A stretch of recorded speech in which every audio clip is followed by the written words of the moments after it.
Elle avait accepté d'épouser un homme qui ne l'aimait pas. Elle avait signé un contrat, sans contact, sans émotion, sans avenir. Pendant 5 ans, elle ne devait être rien de plus qu'une femme trophée. Mais personne, pas même lui, ne s'attendait à ce qui allait se passer la première nuit. Car lorsqu'il la vit de près, lorsqu'il réalisa sa fragilité, sa force cachée, sa vérité silencieuse, quelque chose se brisa en lui. Et ce qui ne devait être qu'un arrangement froid se transforma en un jeu dangereux de désir, de silence, d'orgueil et d'abandon. Pourtant, ce qu'elle fit en public des années plus tard, devant l'élite, la famille et son propre mari, changea tout. Et lui, qui avait toujours dicté les règles, se retrouva à genoux pour un amour qu'il n'avait jamais prévu de ressentir. Mais un amour né d'un contrat peut-il survivre quand le monde entier tente de le déchirer? Si cette histoire vous touche, abonnez-vous à la chaîne, activez les notifications et dites-le nous en commentaire. D'où écoutez-vous cette histoire?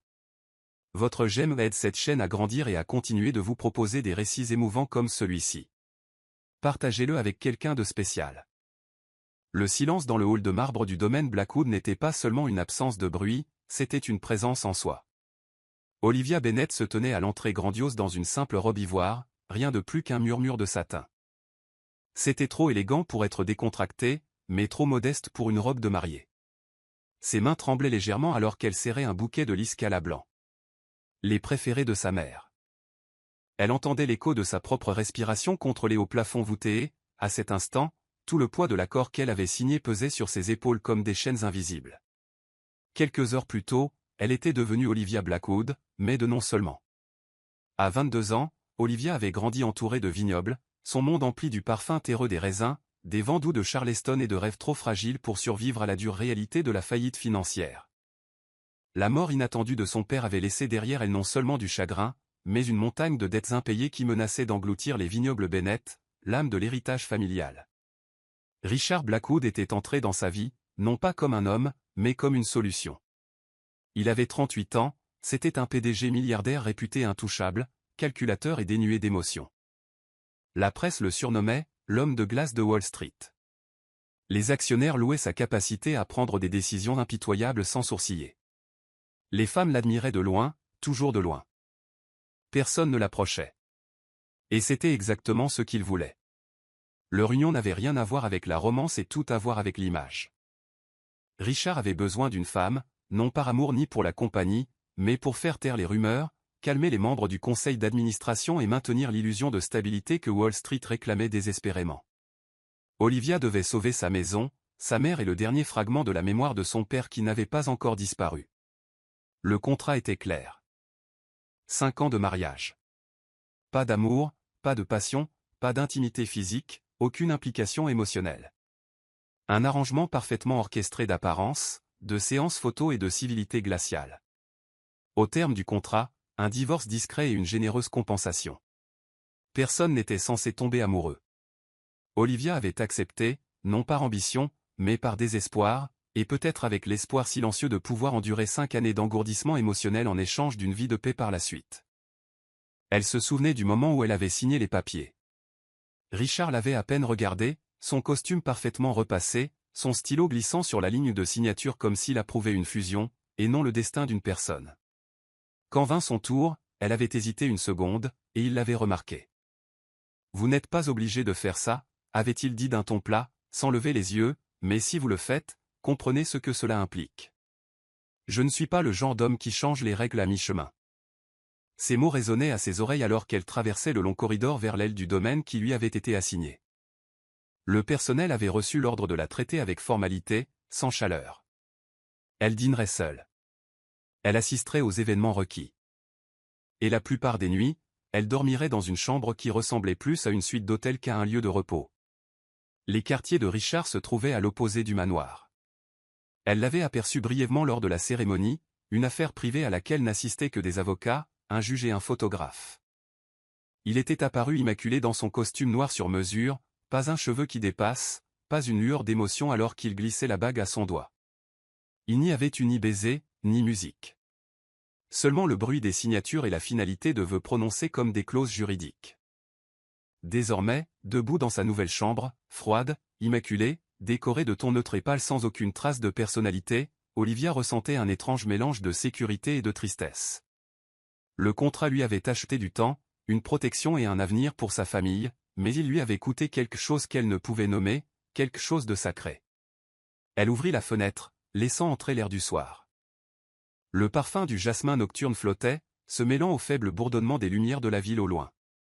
Elle ferma les yeux, essayant de respirer à travers la douleur sourde qui s'était installée dans sa poitrine. Ce n'était pas ce qu'elle avait imaginé pour elle-même.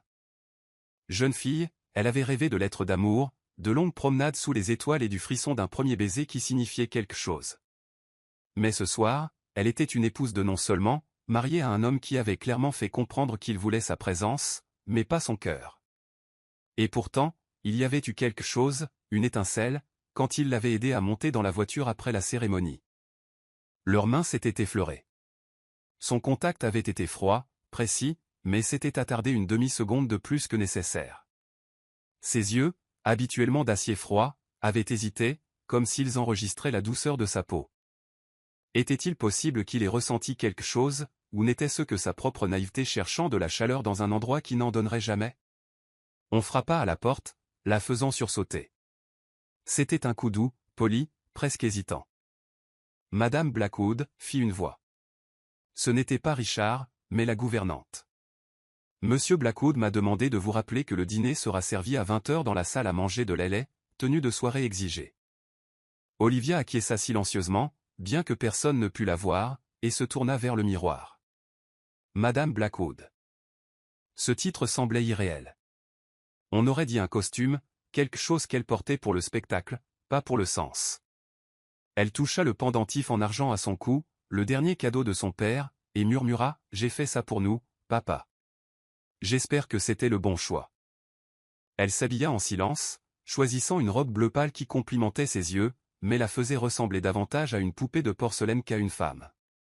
Ses cheveux étaient relevés en un chignon bas, élégant et impersonnel. Elle ressemblait à quelqu'un sorti d'un magazine, belle mais intouchable. Lorsqu'elle entra dans la salle à manger, Richard était déjà assis en bout de table, parcourant quelque chose sur sa tablette. Il portait un costume gris foncé, impeccable et autoritaire. La pièce était faiblement éclairée, des chandeliers dorés projetant des ombres chaudes sur la table dressée pour deux. Il leva les yeux à son approche et se leva.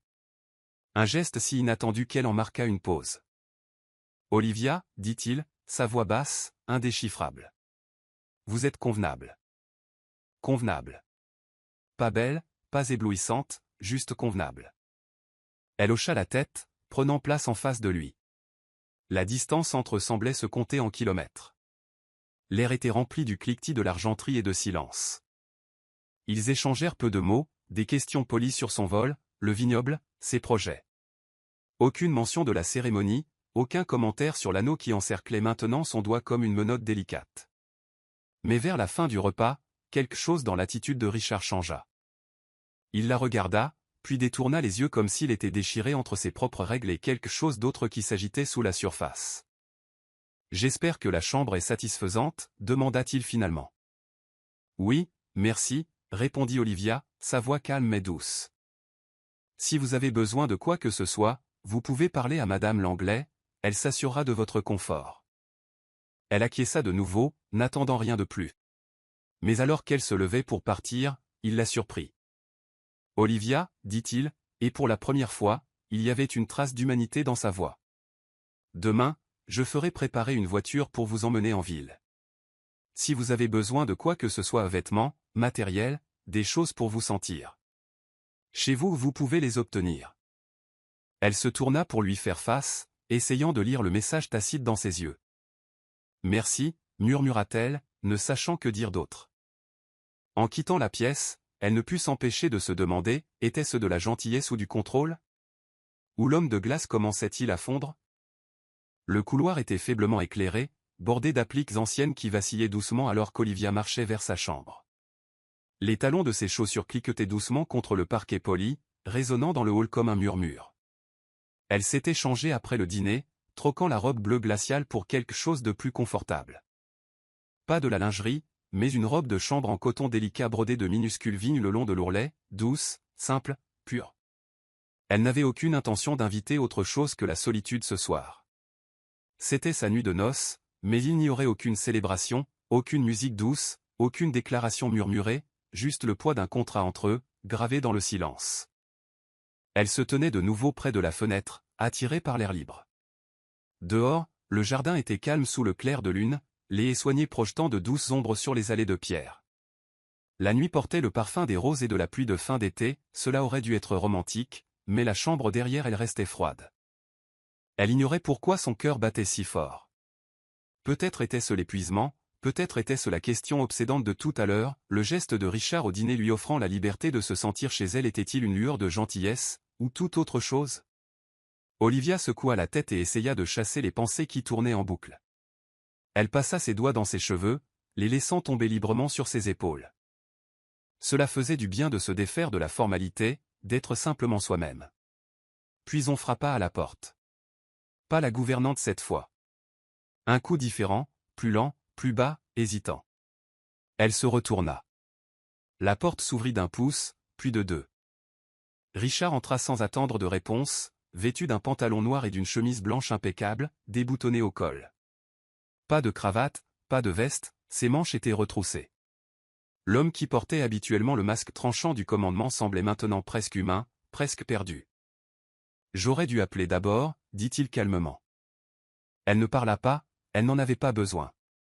L'air entrevibrait de quelque chose qu'aucun d'eux ne comprenait.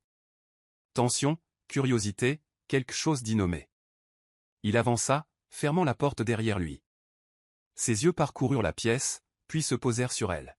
« Vous n'êtes pas ce à quoi je m'attendais, dit-il. » Le cœur d'Olivia fit un bond. « Est-ce une bonne chose ?» demanda-t-elle. Il ne répondit pas tout de suite. Son regard tomba sur ses mains, jointes devant elle, incertaines, puis remonta. « Je pensais ce que j'ai dit au dîner. S'il y a quoi que ce soit que vous vouliez, vous pouvez l'avoir. Je veux que vous vous sentiez en sécurité ici. » Ses yeux se plissèrent légèrement. En sécurité, mais pas désiré. La mâchoire de Richard se crispa. « Ce n'est pas ce que je... » Elle fit un pas en avant. « Vous avez fait les règles, Richard. Pas d'intimité. Pas d'émotion. J'ai signé le contrat. Je connais ma place. Je sais que vous la connaissez, murmura-t-il, mais je commence à me demander si moi, je la connais. » Le silence qui suivit était épais, le genre qui presse contre la peau. Il bougea lentement, réduisant l'espace entre eux sans le franchir totalement. « Vous ne devriez pas être seul pour votre nuit de noces, dit-il doucement. Elle soutint son regard, stable malgré le tremblement qui montait dans sa poitrine. Nous étions d'accord. Je sais. Alors pourquoi êtes-vous ici? Il déglutit.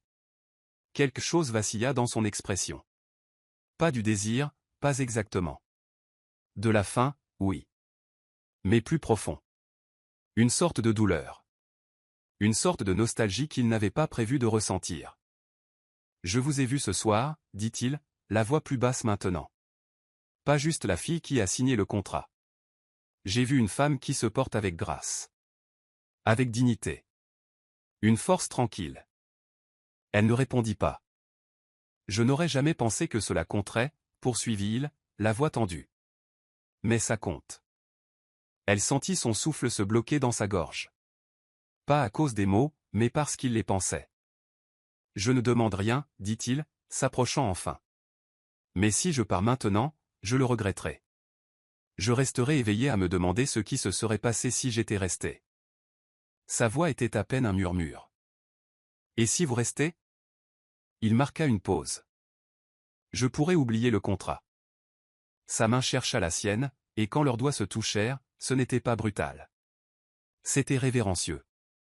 La façon dont on touche quelque chose de sacré. Olivia sentit la chaleur de sa peau, et son souffle trembla. Ce n'était pas de la luxure. Pas vraiment.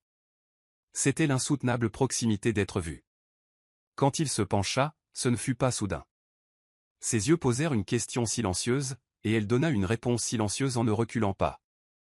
Leurs lèvres se rencontrèrent comme un soupir. Doux, cherchant, incertain. Mais réel. Le baiser s'approfondit. Pas affamé, mais désespéré dans sa tendresse. Ses mains encadrèrent son visage, comme s'il avait besoin de mémoriser chaque détail. Elle laissa ses doigts courir le long de sa mâchoire, la barbe naissante rêche contre sa paume.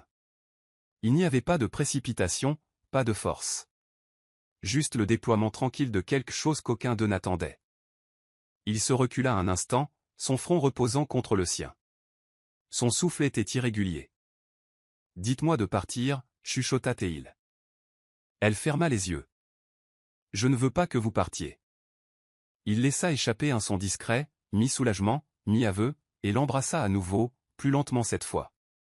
Il la guida doucement vers le lit. Chaque contact délibéré, chaque geste demandant, ne prenant pas. Et quand ils s'allongèrent ensemble, il ne s'agissait pas de briser des règles. Il s'agissait de briser des masques. Les vêtements furent retirés lentement, écartés avec soin, sans hâte. Ses mains étaient chaudes, sa bouche révérencieuse. Elle ne se sentait pas comme un contrat. Elle se sentait comme une femme. Une femme qui venait d'entrer dans un moment qu'elle n'avait même pas osé rêver. Il n'était pas le PDG froid. Pas ce soir. Et elle n'était pas la fille désespérée essayant de sauver le vignoble de son père. Ils étaient juste deux âmes, qui avaient été seules trop longtemps. Après, le silence revint. Mais c'était un silence différent. Plus doux. Plein. Comme si la pièce elle-même retenait son souffle. Il ne parlait pas. Elle non plus. Elle se tourna légèrement dans le lit, s'attendant à ce qu'il se détourne pour remonter le mur entre eux. Mais il ne le fit pas. Il resta proche. Une main sur sa hanche. Son visage à moitié caché dans la courbe de son épaule. Cela semblait réel. Trop réel. Elle voulait demander ce que cela signifiait. Elle voulait croire que cela avait changé quelque chose. Mais alors qu'elle gisait là, le cœur battant encore d'un baiser qui n'était jamais censé arriver, une pensée la rongeait, que apportera demain? Quand le contrat reviendra entre eux? La lumière du matin s'insinua doucement à travers les rideaux diaphanes, brossant de l'or doux sur les draps de lin blanc.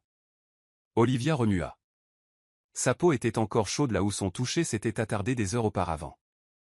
Ses yeux s'ouvrirent lentement, et pendant une brève seconde à couper le souffle, elle crut que tout cela n'avait été qu'un rêve. Le baiser, la façon dont il l'avait tenu, le silence lourd de sens. Mais quand elle chercha à côté d'elle, le lit était froid. Vide.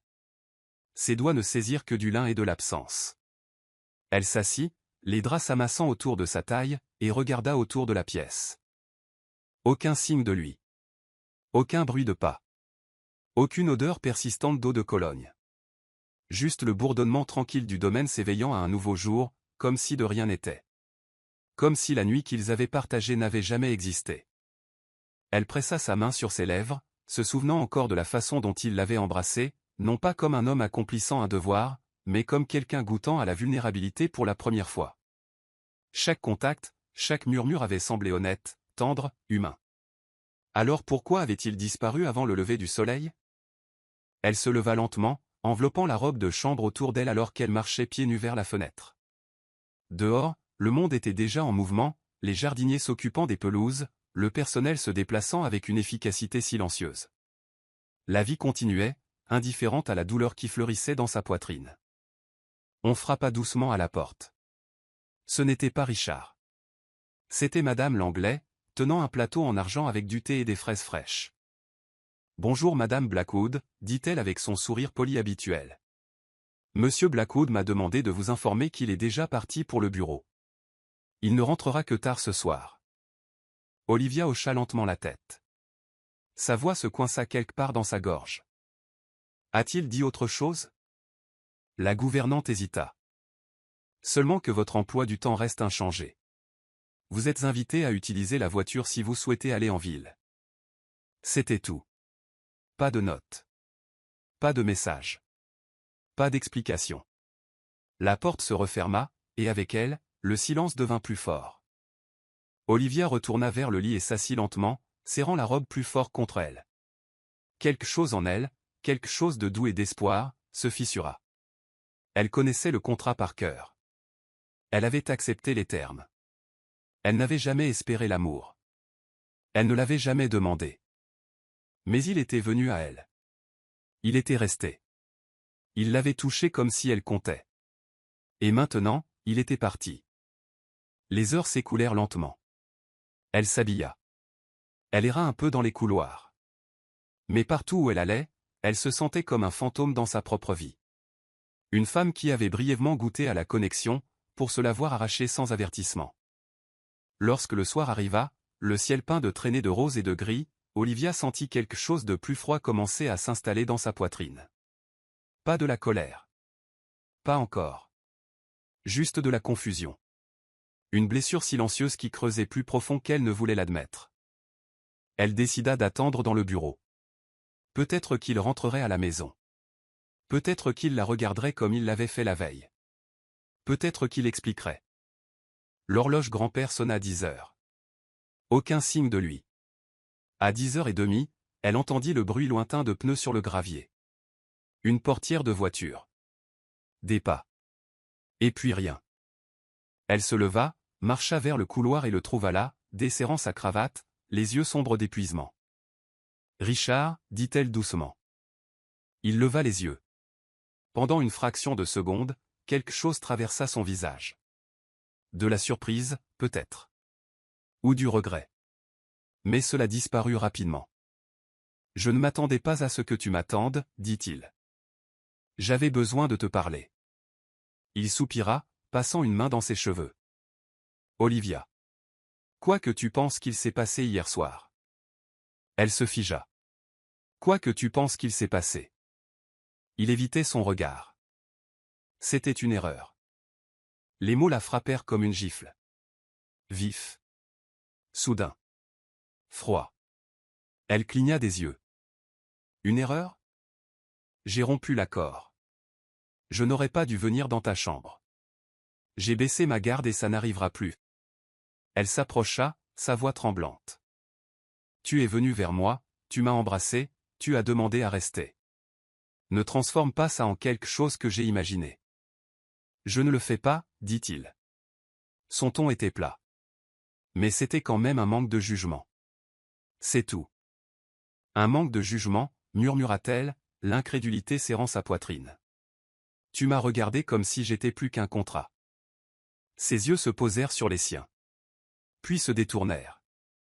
Je ne pensais pas clairement. Son estomac se tordit. Alors tu m'as juste utilisé. Son expression s'assombrit. Ne déforme pas ça, Olivia. Alors explique-le-moi. Exigea-t-elle, le calme quittant sa voix.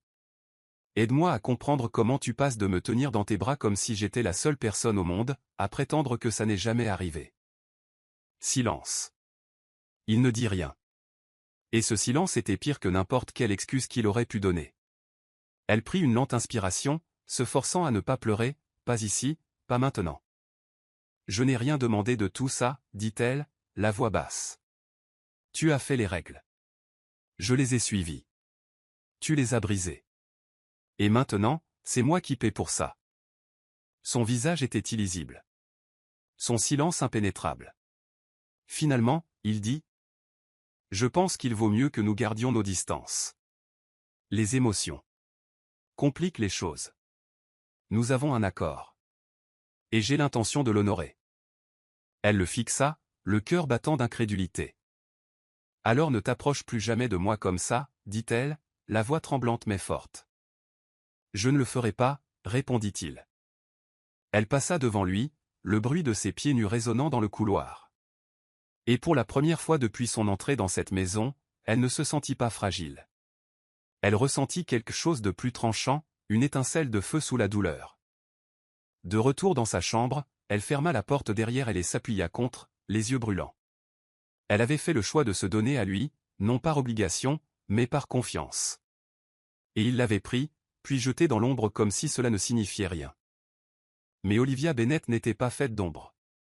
Elle essuya ses larmes, marcha vers le miroir et vit une femme qui la regardait, une femme qui avait fini d'attendre que quelqu'un d'autre valide sa valeur. Quoi qu'il arrive ensuite, elle ne laisserait pas cette maison, ni cet homme, la définir. Les jours qui suivirent furent creux. Richard ne lui parlait pas au-delà des civilités nécessaires. Il allait et venait comme une ombre, toujours distant, toujours sur ses gardes, comme si cette nuit-là l'avait brûlé d'une manière qu'il n'était pas prêt à affronter. Olivia cessa d'essayer de comprendre son silence. Elle cessa d'attendre dans le couloir, cessa d'écouter le bruit de ses pas. Elle se replia sur elle-même, non par faiblesse, mais par instinct, comme une fleur fermant ses pétales contre la tempête. Le domaine Blackwood, avec ses halls ornés et ses pièces infinies, devint un palais d'écho. Un endroit trop vaste pour qu'une seule âme s'y sente vue. Olivia se réveillait tôt et parcourait les corridors en chaussons doux, chaque pas étant une petite rébellion contre le désespoir. Elle explorait des parties de la maison que personne n'utilisait plus. Des salons oubliés, une salle de musique poussiéreuse, de vieilles ailes de stockage remplies d'antiquités enveloppées dans des draps blancs. Elle se familiarisa avec le silence, apprit à respirer à travers lui-même lorsqu'il semblait pressé contre ses poumons. Un matin, juste après le passage d'un orage, elle tomba sur une aile nichée derrière le domaine, une partie qu'elle n'avait pas explorée. La lourde porte grinça lorsqu'elle la poussa, révélant un long couloir menant à une haute arche de vitrail. Au bout du corridor se trouvait un plafond de verre drapé de lierre, la véranda des Blackwood, abandonnée depuis longtemps. Et au centre, envahi par les vignes et le silence, se trouvait un jardin de pierre, de verre et d'air sauvage. L'espace était baigné de la lumière dorée du matin, des particules de poussière flottaient dans l'air comme de minuscules esprits. De vieux parterres de fleurs, autrefois élégants, avaient été laissés à l'état sauvage. Un banc en fer forgé, à moitié avalé par le jasmin, attendait patiemment sous une statue fissurée d'héros. Quelque chose dans la beauté oubliée de l'endroit fit mal à la poitrine d'Olivia. Il n'exigeait rien d'elle. Il existait simplement. Comme elle. Intact. Négligé. Attendant qu'on se souvienne de lui. C'est alors qu'elle sut. Ce serait son sanctuaire. Elle passa le reste de la journée à le nettoyer. Elle ouvrit les fenêtres en grand, laissant la brise s'engouffrer. Elle arracha le lierre des murs, tailla la végétation envahissante, frotta le verre jusqu'à ce qu'il capte à nouveau la lumière. Ses mains eurent des ampoules. Ses ongles se cassèrent. Mais elle ne s'arrêta pas. Il y avait quelque chose de curatif dans le travail, un rythme qui ne demandait rien d'elle, sauf sa présence. Dans une remise à côté de la véranda, elle découvrit une table oubliée depuis longtemps, des outils rouillés, des carnets de croquis poussiéreux et des tiroirs remplis de vieilles perles, de chaînes et de pièces métalliques. Son souffle se bloqua dans sa gorge. Elle connaissait ces outils. Elle en avait utilisé des semblables lorsqu'elle était adolescente à Charleston, assise à l'arrière de la petite boutique de Monsieur Delaney dans le vieux quartier, où elle avait passé des heures à le regarder plier le fil et sertir des pierres dans l'argent. Il avait été un ami de son père, et quand la vie au vignoble la submergeait, elle s'échappait là-bas. Apprenant non seulement la technique, mais la patience, la précision, l'âme. Olivia prit une pince, rouillée mais encore fonctionnelle. Ses doigts se souvenaient. De la façon dont la mémoire vit dans le corps avant que l'esprit ne rattrape le tout, elle s'assit à l'établi et commença.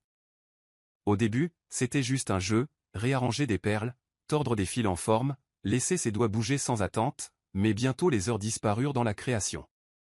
Sa première pièce fut un simple pendentif, un petit cœur en argent enveloppé de vignes en cuivre. Pas parfait, mais honnête. Puis vinrent les boucles d'oreilles, petites et complexes, inspirées par le jasmin qui fleurissait dehors. Elle commença à dessiner des modèles chaque matin. La nuit, elle les peaufinait. Ses doigts travaillaient jusqu'à la douleur, mais la douleur faisait du bien, comme la preuve que quelque chose renaissait. Il ne s'agissait pas de vendre, il ne s'agissait pas d'être vu. Il s'agissait de respirer à nouveau, de ressentir à nouveau. Elle fabriqua une paire de boucles d'oreilles en forme de larme avec de la nacre trouvée dans une vieille boîte, les façonnant comme des gouttelettes de mémoire, un collier qui se courbait comme les branches dehors, un bracelet qui reflétait les couleurs des vitraux au-dessus du jardin. Chaque pièce était calme, féminine, pleine d'elle, et pourtant le monde extérieur à la véranda restait inchangé. Elle dînait toujours seule. Richard restait un fantôme derrière des portes closes. Mais quelque chose en Olivia commença à changer. Elle commença à porter ses créations, non comme des accessoires de mode, mais comme une armure. Comme des rappels. Un matin, elle descendit au petit déjeuner portant une bague en or délicate qu'elle avait fabriquée à partir de débris fondus. Le personnel la remarqua. Quelques jours plus tard, elle porta une broche faite main à un événement caritatif auquel elle était tenue d'assister. L'une des invitées, une femme plus âgée au goût impeccable, la complimenta. « Qui a conçu cela » demanda-t-elle, les yeux plissés d'intérêt. « Je l'ai fait » répondit tranquillement Olivia. La femme cligna des yeux, surprise, puis sourit. « Vous avez l'œil, cette pièce parle. » Ce fut la première fois qu'Olivia réalisa que son art n'était pas invisible. Elle n'était pas invisible. De retour dans son sanctuaire, elle commença à travailler avec plus d'intention. Elle fit des recherches sur la signification des pierres, se laissa créer des collections inspirées par l'émotion, chagrin, espoir, nostalgie. Elle les nomma en privé, les rangea dans des boîtes en velours, n'imaginant jamais que quelqu'un s'y intéresserait. Et pourtant, la maison commença à changer de manière silencieuse. Un après-midi, Richard rentra tôt et s'arrêta dans le couloir qui surplombait le jardin. Il la vit là, sous l'arche drapée de lierre, concentrée, les mains bougeant avec une précision délicate. Elle ne le remarqua pas, il ne parla pas, il regarda seulement. Elle était radieuse d'une manière qu'il n'avait pas prévue, pas polie, pas posée, mais vivante. Quelque chose dans la façon dont son front se plissait de concentration, la façon dont ses mains bougeaient comme de la musique, la façon dont elle souriait légèrement quand quelque chose fonctionnait. Cela le déstabilisa, car elle n'avait pas besoin de lui, et il n'avait pas prévu cela. Cette nuit-là, Olivia retourna dans sa chambre sans savoir que des yeux l'avaient observée. Elle alluma une petite bougie sur le rebord de la fenêtre et s'assit avec sa dernière pièce. Un collier en forme de 2 morceaux brisés se rencontrant en un seul point. Elle ne l'avait pas prévu ainsi, c'était juste. Arrivé. Elle le fixa longuement, puis murmura, peut-être que les choses brisées peuvent encore appartenir. Elle ne le savait pas encore, mais cette redécouverte, cette douce défiance, était le début de son devenir. Pas sa femme, pas son contrat. Elle-même. Le soleil matinal filtrait à travers le plafond de vitrail, projetant des flaques d'ambre et de saphir sur le sol de la véranda. Olivia était assise à son établi, les doigts tachés de poussière d'or, ses cheveux lâchement attachés avec un ruban ayant appartenu à sa mère. Une brise légère agitait les vignes de jasmin qui encadraient les fenêtres, et le parfum se mêlait à l'odeur subtile de la cire fondue et de l'argent poli. Elle avait terminé sa dernière collection la veille au soir. 6 pièces uniques, chacune inspirée par une saison de l'âme.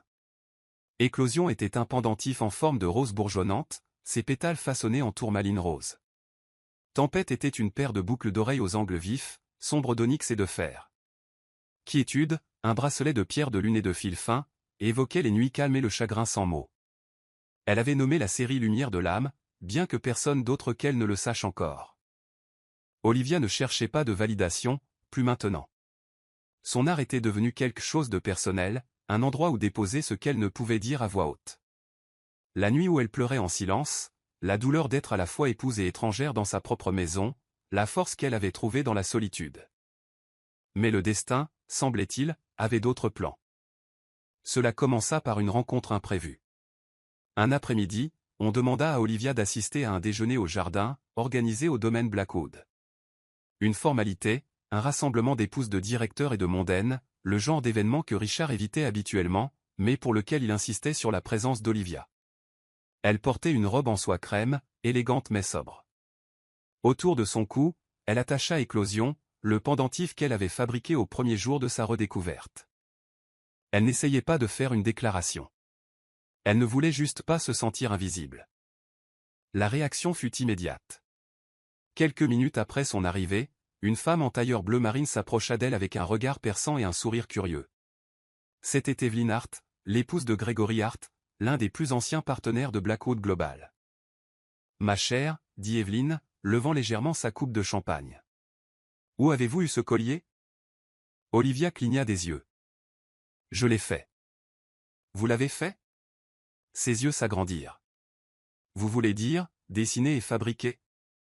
Oui, répondit Olivia, soudainement incertaine si c'était la bonne réponse. Le sourire d'Evelyn s'adoucit.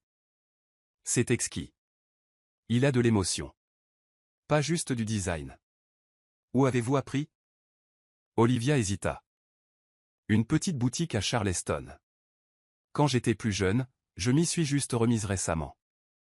N'arrêtez pas, dit Evelyn. Sa voix basse et sûre. Quoi que vous fassiez, cela parle. Les conversations se propagèrent comme une traînée de poudre silencieuse. À la fin de l'événement, 3 femmes différentes l'avaient interrogée sur son collier. L'une demanda si elle pouvait commander quelque chose de similaire, mais en émeraude. Une autre voulait des boucles d'oreilles pour le mariage de sa fille. Une troisième dit simplement, il y a une histoire dans votre travail. Je veux l'entendre. Olivia retourna à la véranda avec un mélange étrange d'incrédulité et de chaleur bourdonnant dans sa poitrine. Elle ne le dit à personne, pas encore. Mais le lendemain matin, une note manuscrite arriva. Élégante. Parfumée à la lavande. Chère Madame Blackwood, si jamais vous envisagez d'offrir votre travail au monde, permettez-moi d'être votre première cliente. Avec admiration, Evelyn Hart. Olivia resta debout, tenant la note, ses doigts tremblant légèrement. Quelque chose en elle bougea. Pas parce que quelqu'un voulait acheter son art, mais parce que quelqu'un la voyait. Ce soir-là, elle porta ses propres boucles d'oreilles artisanales au dîner. Richard, comme toujours, était assis à l'autre bout de la longue table, lisant quelque chose sur sa tablette. Mais pendant un instant, juste une lueur, ses yeux se levèrent. Ils s'arrêtèrent sur ses boucles d'oreilles, puis sur ses mains, puis brièvement sur son visage. Elle l'intercepta. Il détourna le regard trop vite, mais elle l'avait vu. La question derrière ses yeux. Elle ne parla pas. Le lendemain matin, elle laissa une petite boîte en velours sur la table dans le couloir près de son bureau. À l'intérieur se trouvait une paire de boutons de manchette en argent. Subtil, élégant. Forgée dans le même langage de design que Tempête, la pièce naît de sa frustration et de sa force. Pas de notes. Pas d'explication. Elle n'avait rien besoin de dire. Elle ne demandait pas de reconnaissance. Elle laissait une marque. Plus tard cette semaine-là, Olivia fut invitée à une exposition privée dans une boutique à Manhattan, une faveur d'Evelyn. Elle déclina, mais accepta de laisser Evelyn emporter quelques pièces, juste pour voir, juste pour sentir ce que c'était que d'être à nouveau dans le monde. Le propriétaire de la boutique appela 2 jours plus tard, à bout de souffle. Nous avons vendu 3 pièces en moins d'1 heure. Qui est cet artiste? Nous en voulons plus. Olivia sourit doucement, toujours assise dans son sanctuaire de jardin. Elle baissa les yeux vers son carnet de croquis, son crayon reposant sur le contour d'un dessin intitulé Réappropriation. Elle murmura, son nom est Olivia. Et pour la première fois, ce nom ne semblait pas emprunté. Il semblait appartenir à quelqu'un qui était devenu plus que ce qu'on lui avait donné. Plus qu'une épouse. Plus qu'un contrat. Plus que ce que Richard s'était autrefois permis de voir. À son insu, Richard avait entendu parler de la boutique. Evelyn l'avait mentionné en passant lors d'une réunion du conseil, louant le génie artistique émerge d'Olivia. Il n'avait pas dit un mot en réponse. Mais quand il rentra chez lui ce soir-là, il marcha jusqu'à la porte de la véranda et s'arrêta. Il resta là, regardant à nouveau. Elle était pieds nus cette fois, les cheveux détachés, fredonnant doucement pour elle-même alors qu'elle ajustait le fermoir d'un bracelet. Il y avait de la lumière en elle, non pas du soleil, mais de l'intérieur. Une sorte de pouvoir tranquille. Il ne savait pas pourquoi cela lui serrait la gorge, ni pourquoi il ne pouvait pas détourner le regard. De retour dans son bureau, il ouvrit la boîte en velours qu'elle avait laissée il y a quelques jours. Il plaça les boutons de manchette dans sa paume, passa son pouce le long du bord, et pour la première fois depuis des années, se laissa ressentir quelque chose qui n'avait pas de définition. Fierté, regret, désir. Il ne le savait pas encore, mais il savait ceci, la femme qu'il avait épousée pour simplifier les choses devenait la seule personne qui compliquait tout. L'invitation arriva sur du papier cartonné crème et or, estampillé d'un sceau royal, et d'une signature manuscrite à l'encre sombre comme du vin. Vous êtes cordialement invité au bal masqué annuel de Sa Grâce, la duchesse de Wessex, en célébration de la tradition, de l'art et de l'influence. Olivia la lut 2 fois avant de la poser sur la table. Le bal masqué de la duchesse de Wessex était l'événement le plus exclusif de l'élite new-yorkaise. Un rassemblement où les fortunes s'étalaient derrière des masques de soie, et où chaque pas sur les sols de marbre signifiait un millier de jugements silencieux. Être invité était un privilège, y assister, une déclaration. Richard frappa une fois avant d'entrer dans son petit salon, inhabituellement calme. Il ne croisa pas ses yeux au début, se contentant de faire un geste vers l'enveloppe. Nous sommes attendus. Olivia haussa un sourcil. Nous. Ils veulent une démonstration de stabilité. La duchesse est de la vieille école et le conseil a un faible pour la tradition. Elle a des yeux partout. Olivia l'étudia un instant. Son visage était illisible, l'exécutif parfait, contrôlé, froid, mais quelque chose dans sa voix vacillait. « Et tu as besoin que ta femme soit aussi ornementale, dit-elle, non pas avec amertume, mais de façon factuelle. J'ai besoin que ma femme se tienne à mes côtés, répondit-il, croisant enfin son regard. Mais tu n'es pas ornementale, Olivia. Plus maintenant. Cet aveu, petit et tranchant, se logea quelque part sous ses côtes. Il se tourna pour partir mais s'arrêta à la porte. Une robe a été commandée, un créateur français. Elle devrait arriver d'ici vendredi.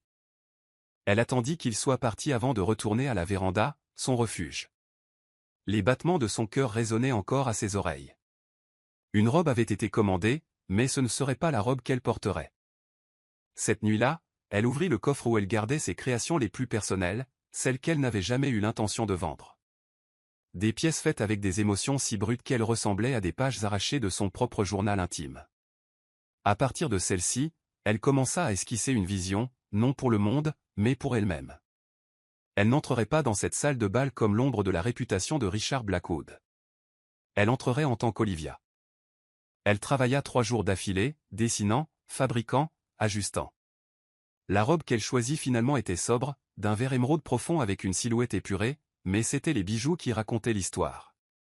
Un collier ras du cou en perles dorées en forme de vigne de lierre, s'enroulant de manière protectrice autour de sa gorge. Des boucles d'oreilles en labradorite, pierre connue pour l'intuition et la transformation. Un bracelet manchette gravé de marques invisibles dans le langage des vignes et du chagrin. Son masque, fait de ses propres mains. Filigrane d'or avec des touches de vert forêt et de cristaux doux. Féminin, mystérieux, féroce.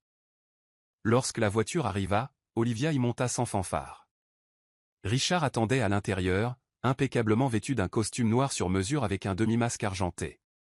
Il ne parla pas pendant un long moment, il la fixa simplement. « Tu n'as pas mis la robe, dit-il enfin. »« J'ai porté moi-même, répondit-elle. Il ne répondit pas, mais il ne put détourner le regard. La salle de bal du Grand Astoria Hotel était une cathédrale d'excès. Colonnes de marbre, lustres dorés, murs drapés de velours. Les invités se déplaçaient comme des danseurs dans un opéra silencieux. Des visages cachés derrière des plumes, de la soie et du mystère. Olivia marchait aux côtés de Richard alors que les flashs crépitaient. Chacun de ses mouvements était délibéré, gracieux sans excuse. Les têtes se tournaient. Les conversations s'arrêtaient. Même derrière les masques, elle sentait leurs yeux. « Qui est-ce » chuchota quelqu'un à leur passage. Richard posa une main légère dans son dos, non pas possessive, non pas pour la forme, mais comme pour s'ancrer lui-même, comme s'il ne pouvait pas croire ce qu'il voyait non plus. À l'intérieur de la salle de bal, la duchesse elle-même fit son entrée, son masque scintillant comme la lumière des étoiles, mais même sa grâce s'arrêta lorsqu'elle remarqua le collier d'Olivia. « Exquis, murmura-t-elle. Qui a conçu vos bijoux, ma chère ?» Olivia n'hésita pas. « C'est moi. » La duchesse cligna des yeux derrière son voile. « Vraiment ? » « Je dessine et crée chaque pièce à la main, » dit Olivia, sa voix calme mais ferme. « Cette collection s'appelle Résilience, elle n'est pas à vendre. » Un silence tomba, non pas de gêne, mais de révérence. Puis vinrent les applaudissements, subtils au début, puis se propageant, quelques claquements, puis plus, jusqu'à devenir une douce vague de reconnaissance, comme la pluie tombant sur le marbre. Richard se tenait figé à côté d'elle, regardant la scène se dérouler. Son monde, méticuleusement contrôlé, calculé, était en train d'être ouvert en deux par la femme qu'il avait autrefois appelée un contrat, et il ne savait pas ce qui le stupéfiait le plus, les applaudissements, ou le fait qu'elle ne semblait plus avoir besoin de son approbation pour briller. Plus tard, ils dansèrent. Ce n'était pas prévu, ce n'était pas dit. Une valse commença, l'une de ces vieilles valses européennes où le toucher est un langage. Il tendit la main. Elle la prit, sa main sur sa taille, sa paume reposant contre sa poitrine. Elle pouvait sentir les battements de son cœur, lents, mesurés, puis... Non. Ils bougeaient ensemble, parlant à peine. « Tu as changé, » dit-il doucement, les yeux la cherchant à travers le masque. « Non, » chuchota-t-elle. « Tu ne m'as simplement jamais vu. » Il ne répondit pas. Mais le silence entredisait tout. Quand la danse se termina, les applaudissements revinrent, pas pour eux, pour l'orchestre, mais Olivia remarqua quelque chose de nouveau, la façon dont les gens la regardaient. Pas comme une épouse, pas comme un nom à côté d'un milliardaire. Comme une femme qui portait le pouvoir en silence, comme une artiste, comme elle-même. Et Richard, il la regardait avec un mélange silencieux d'admiration et de quelque chose de plus sombre, de la jalousie peut-être, non pas de son succès, mais du fait que le monde voyait maintenant ce qu'il avait ignoré. Sur le trajet du retour, le silence remplit à nouveau la voiture. Mais ce n'était pas froid, c'était chargé, lourd, réel. Elle regardait par la fenêtre, il regardait son reflet, et pour la première fois, il se posa une question qu'il n'aurait jamais cru se poser. L'avait-il déjà perdu avant de l'avoir vraiment eu? Le lendemain du bal masqué, l'élite de la ville était encore en effervescence. Les chroniques mondaines débordaient de spéculations. Qui était la femme en émeraude? À qui appartenait le masque qui détenait les secrets du pouvoir et de l'élégance? Des photos divulguées sur les réseaux sociaux montraient des aperçus du masque en filigrane d'or d'Olivia, sa présence rayonnante aux côtés du toujours indéchiffrable Richard Blackwood, et, surtout, les bijoux. Ce n'était pas seulement admiré, c'était discuté, analysé, désiré, mais Olivia ne se réveilla pas en cherchant des éloges. Elle se leva tranquillement comme elle le faisait toujours, laissant la lumière du soleil filtrer dans la véranda où ses mains s'étaient souvenues pour la première fois comment créer. Ses doigts étaient endoloris par des semaines de travail, mais son cœur était étrangement léger. Pas parce que les gens avaient applaudi, pas parce que la duchesse avait demandé sa carte, mais parce qu'elle avait parlé sans dire grand-chose du tout, et que le monde avait écouté. Ce fut Evelyn Hart qui orchestra la suite. 2 jours plus tard, les Blackwood furent invités à une réception privée à la Galerie Wessex, un rassemblement d'artistes, de collectionneurs et de mécènes sous prétexte de célébrer les voies créatives émergentes. Olivia savait que ce n'était pas une coïncidence. Evelyn avait chuchoté aux bonnes oreilles. Richard aborda le sujet au petit déjeuner, levant à peine les yeux de son téléphone. On a demandé ta présence, c'est attendu. Olivia remua son thé calmement. Ils me veulent moi, pas nous. Il leva les yeux alors, sa mâchoire se serrant juste assez pour trahir son inconfort. Tu es toujours ma femme. J'en suis consciente, dit-elle doucement. Mais ce n'est pas ta scène, Richard, c'est la mienne. Il ne dit rien de plus, mais il l'accompagna.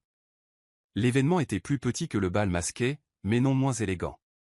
De haut plafond, des murs blancs baignés d'une douce lumière dorée, et des vitrines exposant des sculptures, des peintures et des bijoux sous des projecteurs.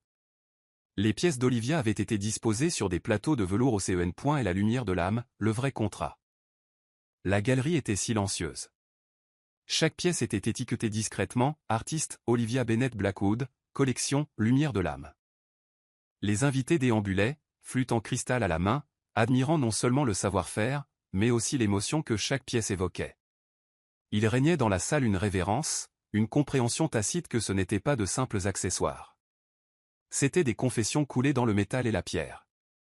Olivia se tenait un peu en retrait, observant en silence. Elle portait une robe en soie noire, aux lignes simples et épurées, ses cheveux tirés derrière les oreilles pour révéler les délicates boucles d'oreilles en spirale qu'elle avait terminées la veille.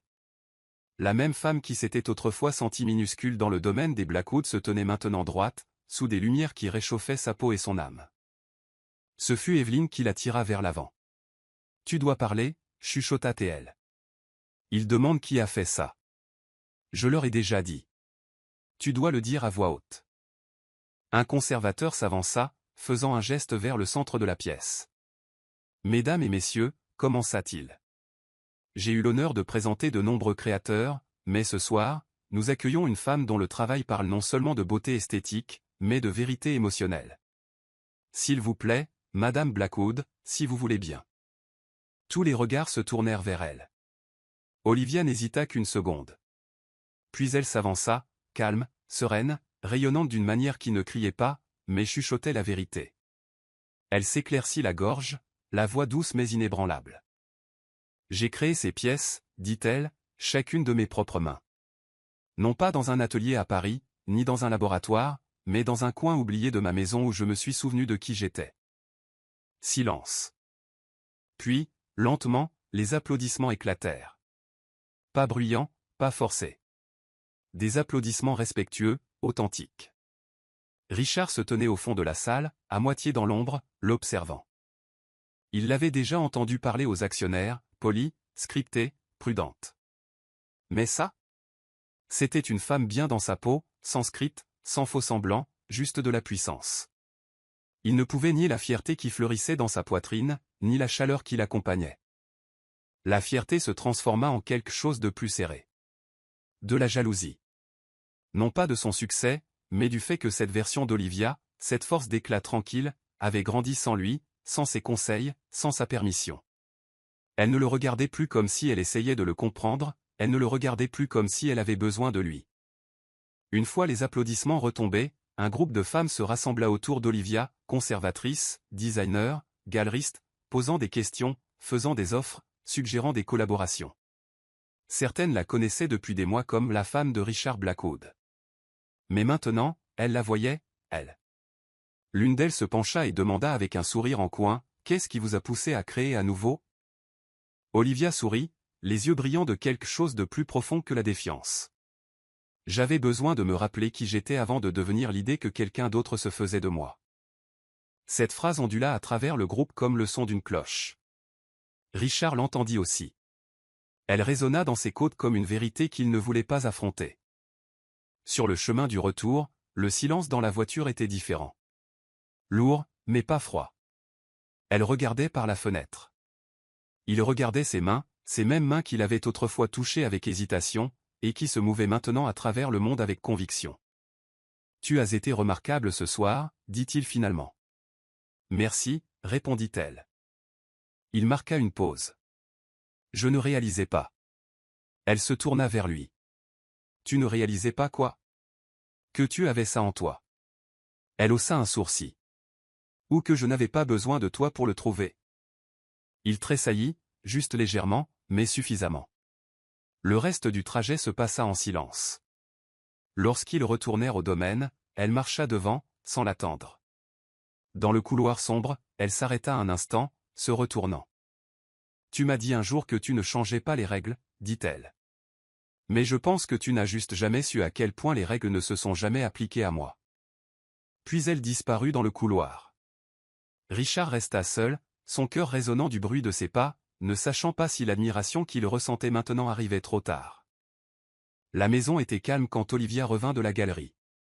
Pas ce silence froid et résonnant qui hantait autrefois le domaine Blackwood, mais un silence chargé d'attente, comme l'air avant un orage ou le calme entre deux battements de cœur. Elle traversa le hall en marbre d'un pas mesuré, ses talons claquant doucement. Ses doigts effleuraient le bois sculpté de la rampe comme pour s'ancrer dans le réel. Sa robe gardait encore la chaleur des lumières qui l'avaient illuminée. Son pouls résonnait encore des applaudissements, mais ce n'était pas de l'orgueil qui battait dans sa poitrine maintenant. C'était de la clarté. Elle avait parlé en tant qu'elle-même, et le monde avait écouté. Et Richard avait regardé. Olivia entra dans son petit salon, retira les épingles de ses cheveux et les laissa tomber sur ses épaules. Elle ne se pressa pas pour quitter sa robe de soie noire. Elle voulait ressentir chaque instant de cette nouvelle version d'elle-même, celle qui n'attendait plus, qui ne demandait plus. Elle se versa un verre d'eau, marcha vers la fenêtre et regarda le jardin. Le clair de lune scintillait sur le lierre et le dôme de verre de la véranda où ses mains avaient retrouvé la vie.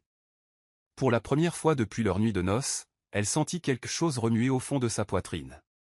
Pas du désir, mais du calme. Pas de la solitude, mais de l'anticipation. On frappa à la porte. Elle n'eut pas besoin de demander qui c'était. « Entre, dit-elle doucement. » La porte s'ouvrit lentement et Richard entra, toujours dans son costume sur mesure, sa cravate légèrement desserrée. Son masque de la galerie, celui qu'il portait si souvent dans les conseils d'administration et les fonctions sociales, avait disparu. Il avait l'air fatigué. Pas physiquement, mais émotionnellement. À nu. « Bonsoir, dit-il. »« Bonsoir, répondit-elle, le ton illisible. » Il entra et ferma doucement la porte derrière lui, comme s'il craignait que le bruit ne brise l'air fragile entre eux. « Je n'arrivais pas à dormir, dit-il, la voix basse. Elle ne bougea pas, ça nous fait un point commun. Il hocha lentement la tête, puis ajouta, je t'ai vu ce soir. Elle haussa un sourcil. Tu me vois tous les jours depuis des mois. Pas comme ça, dit-il. Pas les yeux ouverts. Elle inclina légèrement la tête, curieuse, attendant la suite. Richard prit une inspiration et traversa la pièce, s'arrêtant à quelques mètres d'elle. Tu étais brillante, Olivia.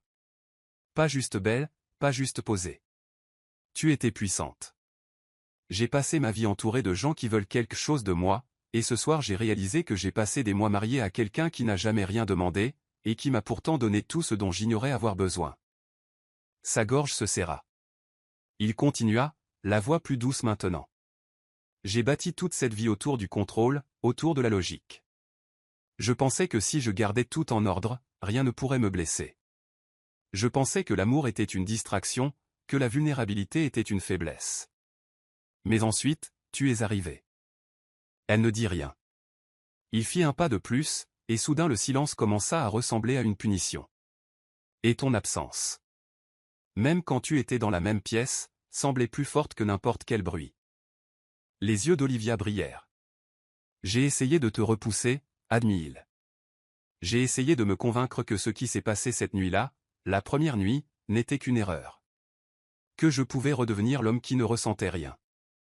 Et est-ce que ça a marché, demanda-t-elle, dans un murmure à peine audible. Il secoua lentement la tête.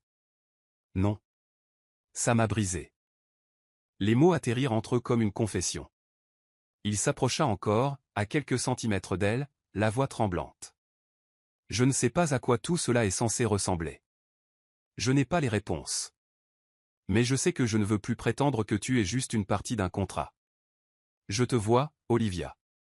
Je vois ton feu, ta force, ton cœur. Et si tu me le permets, je veux être là où tu es. Son souffle se coupa.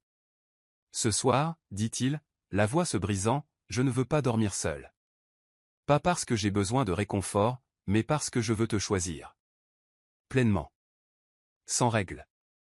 Sans peur. Il tendit la main. Pas de pression. Juste une invitation.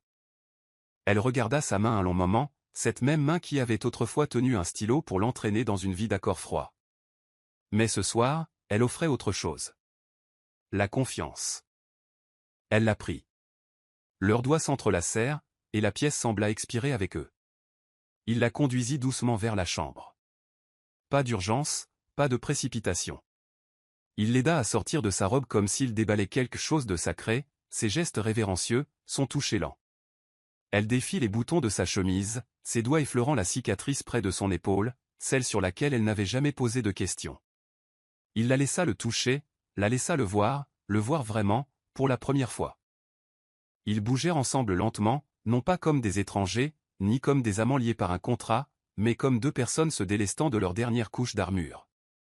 Lorsqu'il l'embrassa, ce n'était pas hésitant comme avant, ni désespéré. C'était calme et profond, comme un retour au bercail. Ses lèvres tracèrent le chemin de sa tempe à sa clavicule comme s'il mémorisait une prière. Il murmura son nom une fois, comme un vœu, et elle répondit par une caresse qui disait « Je suis là ». Ils ne parlèrent pas beaucoup après, ils se contentèrent de respirer l'un l'autre. Silence partagé. Espace partagé. Plus tard, ils restèrent allongés, enlacés sous les draps, sa tête reposant sur son torse, sa main traçant de doux cercles sur son dos. Le clair de lune projetait des ombres douces à travers la pièce. Il rompit le silence le premier. « Regrettes-tu quelque chose ?» Elle leva les yeux, scrutant son regard. « Non, dit-elle.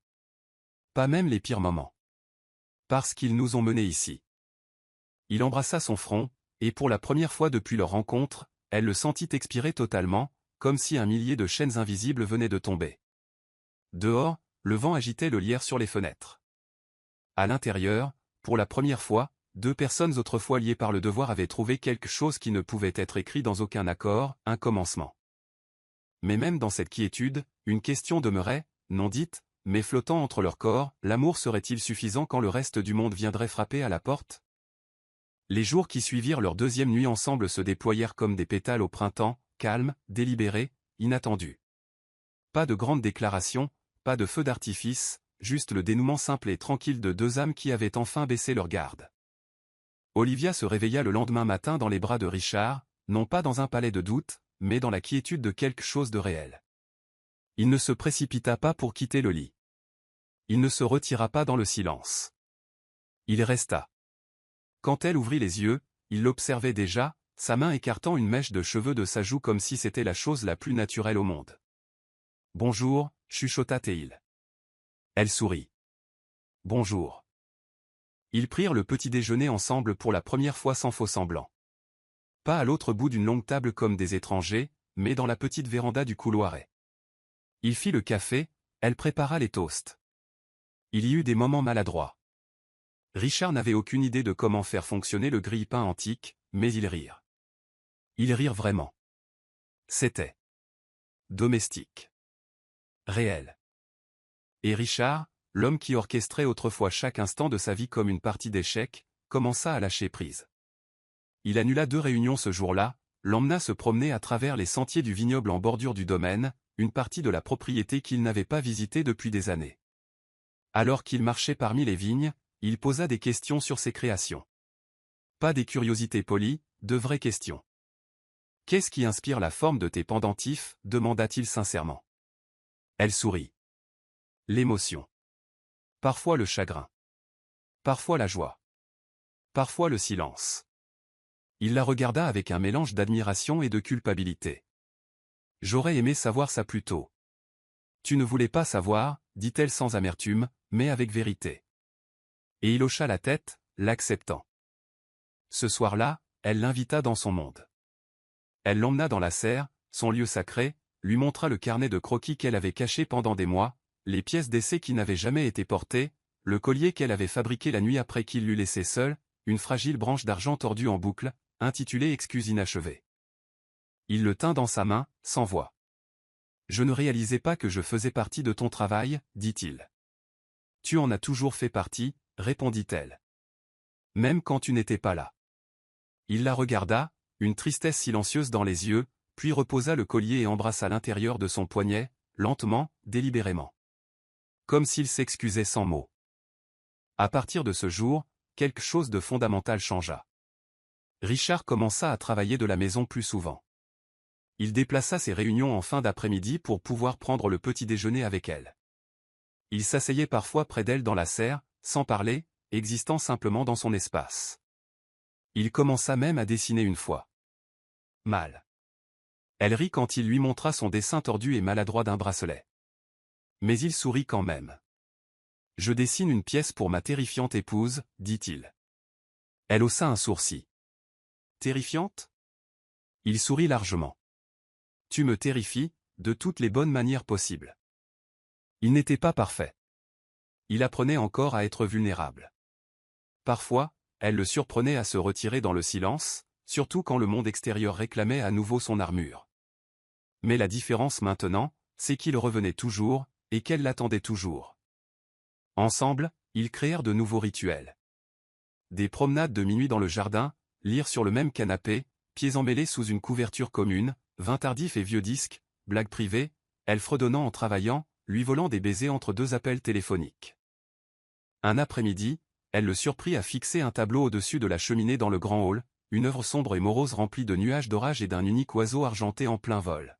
« J'ai toujours détesté ce tableau, » murmura-t-il. « Alors décroche-le, » répondit-elle. Il la regarda, presque surpris. « Je pensais qu'il devait rester. Ça fait partie de l'héritage Blackwood. » Elle sourit doucement. « Les héritages peuvent être réécrits. » Il fixa le tableau un long moment encore. Puis il le décrocha du mur. À la place, ils accrochèrent l'un de ses croquis, un dessin brut au crayon de 2 arbres grandissant l'un vers l'autre, leurs racines entrelacées sous la terre. Elle l'intitula Devenir. C'était une rébellion tranquille, une petite révolution. Mais pour Richard, c'était tout. Plus tard cette semaine-là, lors d'un dîner du conseil, Olivia arriva à son bras non pas comme un accessoire silencieux, mais comme une femme que la salle respectait. Evelyn la présenta comme l'artiste derrière Lumière de l'âme, et chaque conversation qui suivit porta sur son travail, sa vision, sa marque grandissante. Richard n'interrompit pas, il ne corrigea pas, il ne l'éclipsa pas, il la regarda simplement, avec fierté. Quand le dîner se termina, il prit sa main et déposa un baiser sur ses phalanges devant tout le monde. C'était subtil, mais le message était fort. Cette nuit-là, de retour au domaine, ils se blottirent sur le canapé, pieds nus, sirotant du thé au lieu du champagne. Elle posa sa tête sur sa poitrine, écoutant le battement d'un cœur qui semblait autrefois inaccessible. Il passa ses doigts dans ses cheveux et murmura, « Penses-tu qu'il est possible de tomber amoureux de la même personne plus d'une fois ?» Elle leva la tête et croisa son regard.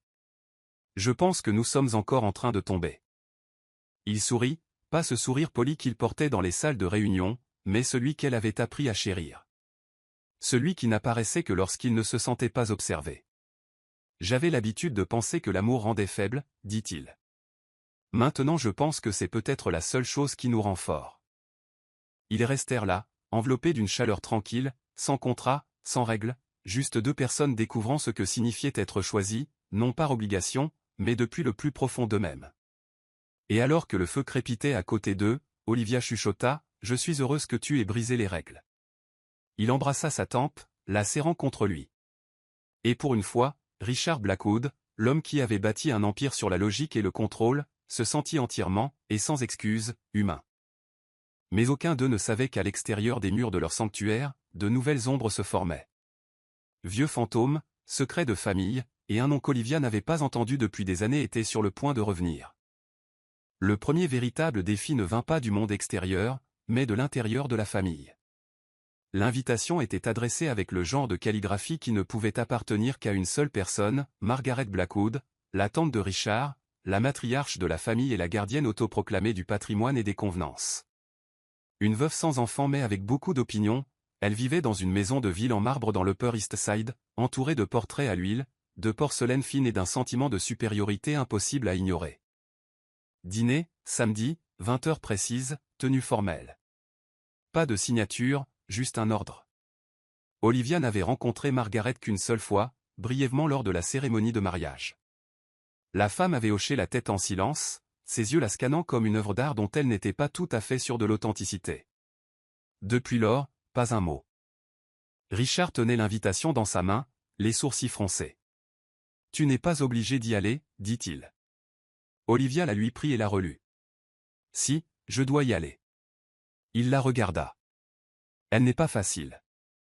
Je ne suis pas fragile. » Une pause. Puis il hocha la tête. Ils arrivèrent à la maison de ville ce samedi-là, accueillis à la porte par un majordome en tenue noire amidonnée. Olivia portait du bleu marine cette fois, classique, col haut, manches longues, élégante sans être voyante.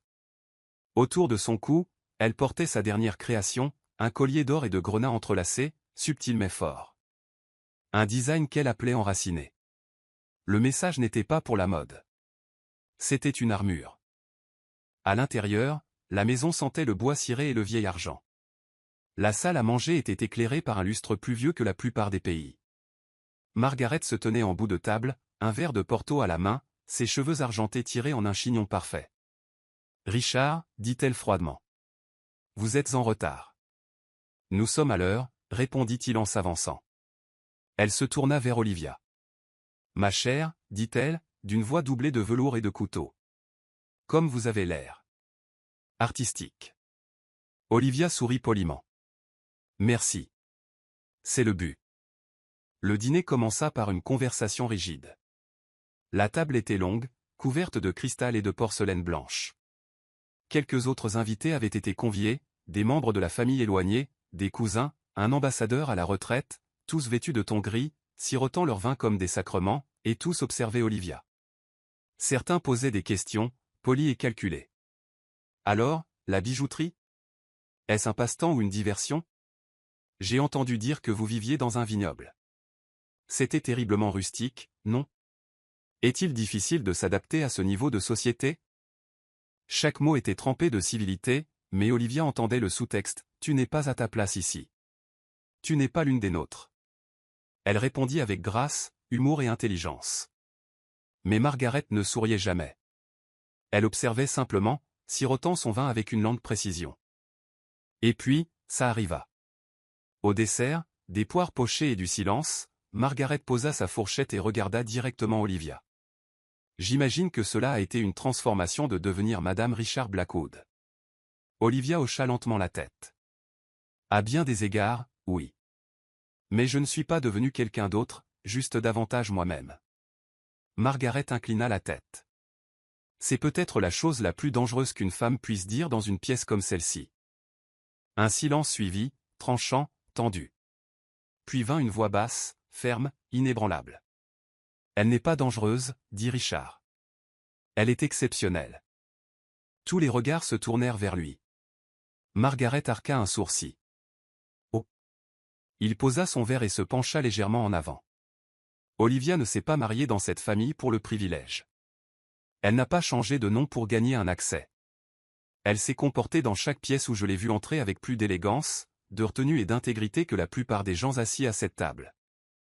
Un silence tomba sur la pièce. Il continua. Elle a bâti quelque chose de ses propres mains. Elle a créé une marque qui parle d'émotion et de sens. Et elle a fait tout cela sans demander d'approbation. Ce n'est pas dangereux, n'est-ce pas, tante Margaret? C'est admirable. Les lèvres de Margaret se pincèrent en une ligne fine. Richard se tourna alors vers Olivia, doucement, comme si elle était la seule dans la pièce. Je l'ai épousée parce qu'elle me met au défi, parce qu'elle me rappelle tout ce que j'ignorais qu'il me manquait, et parce que chaque jour, je suis fier de me tenir à ses côtés. Le cœur d'Olivia se serra, non pas parce qu'il l'avait défendue, mais parce qu'il l'avait fait publiquement, sans ciller, dans une pièce où le silence était une monnaie et la fierté rarement exprimée à voix haute. Margaret ne dit rien. Mais le reste de la table changea d'attitude. Un cousin offrit un sourire hésitant. Un autre posa une question sur sa prochaine collection. Lentement, la marée tourna, peut-être pas par affection, mais par respect.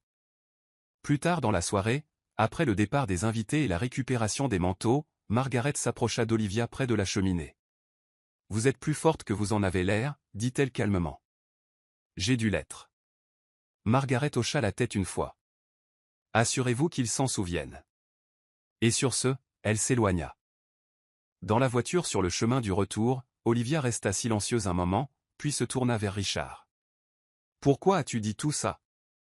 Il lui jeta un coup d'œil, puis reporta son attention sur la route. Parce que j'aurais dû le dire il y a longtemps.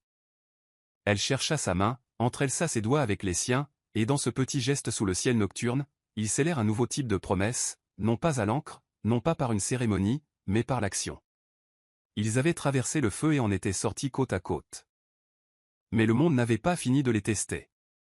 Au-delà des lumières de la ville, une enveloppe reposait sur le vieux bureau d'Olivia au vignoble, non ouverte, venant d'un nom qu'elle pensait ne jamais revoir, et elle apporterait avec elle une vérité qui pourrait tout changer. La première boutique à appeler fut à Manhattan, puis vint celle de Paris, puis une lettre manuscrite discrète d'un galeriste londonien qui avait vu son travail en ligne et voulait commander une série exclusive inspirée par le deuil et la Renaissance. Chaque message arrivait comme un murmure, non pas d'agents d'entreprise, mais d'artistes, de conservateurs et de collectionneurs qui parlaient la même langue qu'Olivia, l'âme. Elle ne lança jamais de campagne formelle. Il n'y avait pas de marketing sur papier glacé. Juste ces pièces, photographiées à la lumière naturelle, partagées discrètement par les femmes qui les portaient. Evelyn Hart en posta une sur ses réseaux sociaux, un gros plan d'un bracelet en or rose enroulé autour de son poignet avec la légende, parfois, la force est silencieuse. En quelques heures, les messages affluèrent. Olivia ne pouvait plus suivre seule. Au début, elle résista à l'expansion. Elle ne voulait pas que son art devienne mécanique. Elle craignait que la croissance ne dilue l'honnêteté de ce qu'elle créait. Mais Richard, qui avait autrefois essayé de la gérer, n'offrit aucun conseil. Il ne la poussa pas. Il dit seulement, « De quoi as-tu besoin pour protéger ce que tu as construit ?» Cette question changea tout, car maintenant elle avait le choix. Elle embaucha 3 artisanes, des femmes qu'elle forma personnellement dans la serre. Elle refusa d'externaliser. Chaque pièce serait toujours touchée par des mains humaines. Chaque design resterait enraciné dans l'émotion. Elle nomma sa marque Lumière de l'âme, d'après le carnet de croquis qu'il avait autrefois sauvé du silence. Et le monde répondit. La collection fut présentée à Paris lors d'une exposition privée à laquelle assistaient des artistes, des écrivains, des musiciens, et pas seulement des initiés de la mode. Les pièces se vendirent en quelques jours. Les critiques décrivirent son style comme du luxe introspectif, un design qui n'était pas seulement vu, mais ressenti. Elle fut invitée à parler lors de conférences sur l'intégrité créative. Vogue la qualifia de « tempête tranquille remodelant l'art portable ». Un musée de San Francisco demanda à exposer ses premières œuvres dans une exposition intitulée Émergence, du silence à l'étincelle. Mais pour Olivia, le vrai succès n'était pas sur papier. C'était dans les lettres manuscrites de femmes du monde entier. Des survivantes, des veuves, de jeunes artistes. Une jeune fille du Brésil écrivit « Votre collier m'a donné l'impression de ne pas être seule. Comme si quelqu'un avait capturé ce que je ne pouvais pas dire. » C'était la monnaie dont Olivia se souciait. Et Richard, il regardait tout cela se dérouler avec une fierté si profonde qu'elle le surprit lui-même. Il ne planait pas au-dessus d'elle, il ne revendiquait pas le mérite. Il apportait le café pendant ses réunions, lui tenait la main avant chaque prise de parole, s'asseyait au dernier rang avec des yeux calmes et un demi-sourire chaque fois qu'elle était sous les projecteurs. Un soir, après l'ouverture d'une boutique à Londres, ils marchèrent à travers Hyde Park sous une bruine de brouillard et de lumière de lampadaire. Olivia avait retiré ses talons, marchant pieds nus dans l'herbe humide, tenant ses chaussures à la main. « Le vignoble te manque-t-il parfois » demanda-t-il doucement. Elle le regarda un instant, pensive. « Non, je le porte avec moi. » Il hocha la tête. « Tu sais, les gens pensent que j'ai bâti un empire. »« Tu l'as fait » dit-elle gentiment. « Mais je ne l'ai jamais senti comme étant le mien. Pas jusqu'à maintenant. Pas jusqu'à ce que je te vois construire quelque chose avec rien d'autre que ta vérité. » Elle chercha sa main. « Alors peut-être que nous sommes tous les deux en train de construire quelque chose de nouveau, chuchota-t-elle. À la fin de cette année-là, Lumière de l'âme avait ouvert des magasins phares à Manhattan, Paris et Tokyo. Chaque magasin était conçu comme un sanctuaire, lumière douce, bois chaleureux, miroirs encadrés de laiton, et une salle de lecture calme où les visiteurs pouvaient s'écrire des lettres à eux-mêmes avant d'acheter une pièce. Ces créations étaient toujours brutes, toujours intimes. Mais maintenant, elles portaient la voix d'une femme qui avait été brisée et reconstruite, non par l'amour seul, mais par la création, par le choix, par le courage d'entrer dans son propre nom. Lors d'un gala célébrant les artistes de moins de 40 ans, Olivia fut honorée par un prix pour l'ensemble de son impact. Elle portait une robe pourpre profond et une pièce de sa toute première collection, un simple pendentif en argent intitulé Recommencer. Lorsqu'elle monta sur scène, la salle se leva, non par politesse, mais par révérence. Elle regarda la foule et trouva Richard près du fond. Il n'était pas en smoking de PDG. Il se tenait à côté de ses artisans, applaudissant comme un homme qui savait exactement ce que cela signifiait de voir quelqu'un renaître de ses cendres. Elle s'approcha du micro, s'éclaircit la gorge et dit « Je pensais que la valeur venait du fait d'être vue. Puis j'ai réalisé qu'elle vient du fait de se voir soi-même. Chaque pièce que je crée est un fragment d'une vie que je n'étais pas sûr de survivre. Mais me voici. Et nous voici. Lumière de l'âme n'a jamais été juste une question de bijoux. C'est une question de mémoire, d'émotion, et de la vérité que même les voix les plus calmes ont quelque chose de puissant à dire. » Un tonnerre d'applaudissements suivit. Cette nuit-là, de retour dans leurs pentouses surplombant la ville, Olivia se tenait à nouveau sur le balcon, pieds nus, les cheveux défaits par le vent. Richard la rejoignit, passant un bras autour de sa taille. « Tu avais l'air inarrêtable ce soir, dit-il. » Elle s'appuya contre lui. « Je n'avais pas besoin d'être inarrêtable, juste honnête. » Il se tourna vers elle alors, tenant son visage dans ses deux mains. « J'espère que tu sais, dit-il doucement, qu'être aimé par toi, te regarder devenir celle que tu as toujours été destinée à être, a été l'honneur le plus humble de ma vie. » Elle sourit, les yeux brillants. « Et être vue par toi, répondit-elle, sans avoir besoin de rapetisser, a été le mien. » Ils s'embrassèrent sous les lumières de la ville. Et quelque part à l'intérieur, ils le savaient tous les deux. Le contrat qui les liait autrefois avait été déchiré. Ce qui restait n'était pas une obligation. C'était de la dévotion. Mais la vie avait un dernier chapitre à écrire, un chapitre non pas de succès mais d'héritage. Et il commencerait dans les collines de Toscane, où des promesses autrefois chuchotées sous les étoiles prendraient enfin racine dans le sol. La villa en Toscane n'était pas grandiose. Ce n'était pas du marbre, du verre ou de l'opulence. C'étaient des oliviers et du soleil, des toits en terre cuite, un jardin qui poussait sauvagement exprès, un endroit où le silence ressemblait à une couverture, pas à une punition. Ils achetèrent la propriété 5 ans après la première ouverture de galerie. Après que Lumière de l'âme soit devenue un nom familier dans les villes qu'Olivia n'avait jamais visitées. Après que Richard eut restructuré toute son entreprise pour laisser de l'espace, non seulement pour eux, mais pour le souffle, pour la vie. Ici, le monde ne frappait pas à leur porte. Pas de caméra, pas de dîner formel, juste eux, et les jumeaux, un garçon et une fille, Lucas et Clara. Nés par un matin de printemps calme à Florence. L'infirmière avait dit « Vous êtes déjà une famille d'équilibre. » L'un avec le calme tranquille de Richard, l'une avec le feu vif et curieux d'Olivia. Maintenant âgés de 6 ans, ils couraient pieds nus dans le jardin, leur rire résonnant sur les murs de pierre. Clara portait l'un des premiers colliers d'Olivia, attaché avec un ruban autour de son poignet comme une breloque. Lucas s'était mis à construire des sculptures miniatures avec des branches d'olivier et des pierres, insistant sur le fait que c'était des installations. Olivia les regardait depuis la véranda, une tasse de thé chaud entre les mains. Ses cheveux tombaient librement sur une épaule, touchée par des mèches de soleil et de temps. Richard sortit à côté d'elle, pieds nus, vêtus de lin et de paix. Il glissa un bras autour de sa taille. « Ils sont trop calmes » murmura-t-il, ce qui signifie qu'il prépare quelque chose. Elle sourit. Il embrassa sa tempe, puis regarda à travers le vignoble. Pas si différent de celui où elle avait grandi. C'était plus petit ici, plus lent. Les vignes s'enroulaient paresseusement le long des treillis en bois, embrassés par l'air toscan. C'était l'endroit qu'ils avaient choisi pour recommencer, et ce soir ils célébraient 15 ans. Pas depuis le mariage. Mais depuis la nuit où tout avait changé, depuis la nuit où il avait brisé ses propres règles.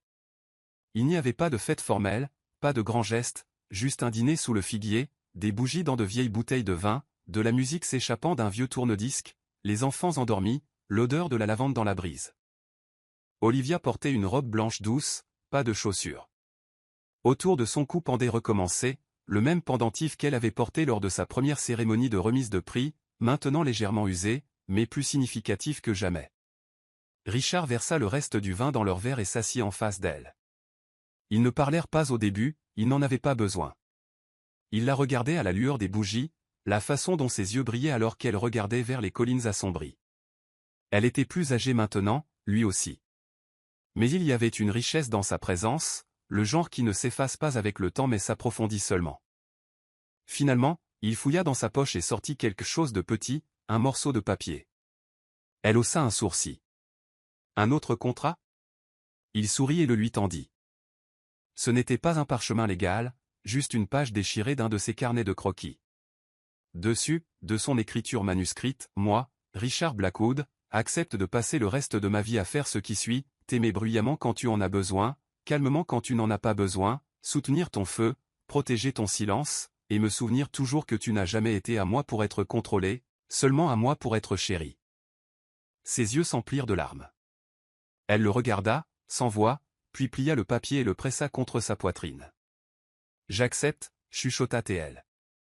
Il tendit la main à travers la table et prit la sienne. « Pas d'avocat cette fois. »« Pas de clause, dit-elle. »« Pas de date de fin, ajouta-t-il. Ils se levèrent ensemble, marchant vers le bord de la terrasse où les collines embrassaient l'horizon. Le soleil avait presque disparu, juste un ruban de feu restant à travers le ciel. Richard la tira doucement dans ses bras, et pendant un long moment, ils restèrent en silence.